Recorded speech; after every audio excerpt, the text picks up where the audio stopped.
Well, it's worth keeping in mind that this is the first time that they are meeting face-to-face since the October the 7th attack.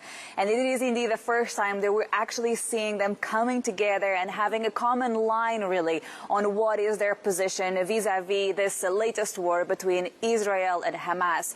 And it's also worth remembering that at the beginning, in the first few days after October the 7th, the EU was very much criticized for lacking organization, and the President of the European Commission, in fact, Ursula von der Leyen, was heavily criticized for rushing to visit Israel and for sounding too one-sided. Since then, though, what we have seen is the EU coming together, saying that, yes, they respect Israel's right to defend itself, but at the same time, they're calling on Israel to do that by respecting international law. But going into the summit, though, and the leaders spent 5 hours alone just discussing this topic yesterday night, the question for them was whether they were going to ask for a humanitarian pause, or pauses, plural, to have some more aid going into Gaza. And it might sound like this is actually a simple detail, but it's not, because of the European history. For countries such as Germany, the Netherlands, the Czech Republic, Austria as well,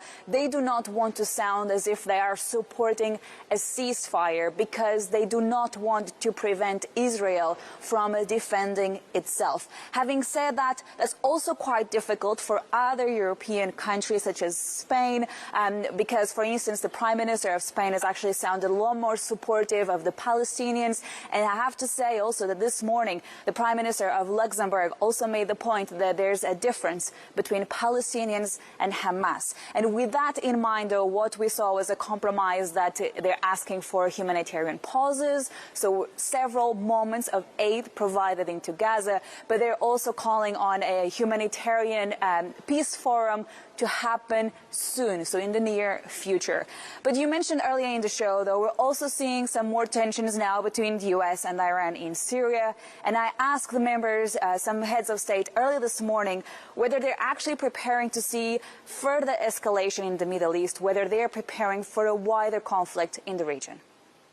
We are all aware that this situation is extremely dangerous for the region and for the world. And that's why we are so active to try to avoid facing a regional escalation, with a risk that Iran gets involved directly or through proxies, which would make the situation much more difficult. And I can tell you that when I was talking with many leaders of that region, they were drawing our attention on the importance to work together in a coordinated way to prevent the risk of regional escalation. And that's why this situation is so serious. That's why 5 hours discussion on this topic is, I think, something that's needed to make sure that we are not discussing on one road here or one comma there, but to have a real in-depth strategic debate to understand what can be the next steps, what can be the next options. And this debate that took place yesterday was an important moment to make sure that we will be better prepared for the next phases, because we understand that this is not the last time that we will discuss this topic in the European Council. So that was Charles Michel. He is the president of the European Council. He's responsible for chairing these big EU summits and trying to have, a unity really among the 27 heads of state. But earlier I also spoke to the Prime Minister of Estonia, and Kaja Kallas was also very clear to say that there is a concern here among the 27 that there could be a broader conflict in the Middle East. Let's take a look. I said yesterday also that for me the words don't matter so much as the meaning, and the meaning behind this is that, of course, Israel has the right to defend itself against terrorism, and the humanitarian law has to be followed, and humanitarian aid has to reach Palestinian people as well. We had a very thorough discussion, and one of the colleagues said very rightly that we have created this problem around those two words, because that is what we are now discussing about. But the bottom line, I think, the understanding was still the same. Of course, we want peace in the region, and how we can have that. What kind of initiatives Europe could bring about in order to help to restore peaceful situation there. U.S. tensions with Iran emerging. Are you worried that we're actually going to enter just a broader conflict in the Middle East?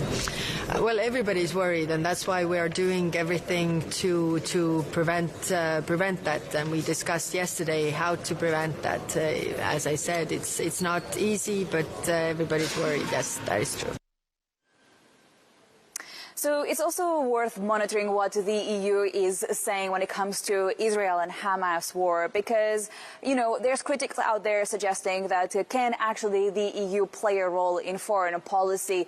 But also when you look at the numbers, though, it is clear that the EU plays a critical role when it comes to humanitarian aid. In that context, let me just share with you the figures. So as of October the 7th, the EU had shared 28 million euros to Palestine to support humanitarian aid. Since October 7th, they have actually added 50 billion euros to that pocket of humanitarian aid to the region. So that's also worth keeping in mind. Just a final point, though, to say that the leaders also had a very important message yesterday, in the sense that, yes, they're focusing on Israel-Hamas war, but they are not forgetting Ukraine. And as part of the conversations this morning, they are talking indeed about further support for Ukraine as well. So that's another important conflict, and of course also important for us to monitor what the EU is doing in that regard.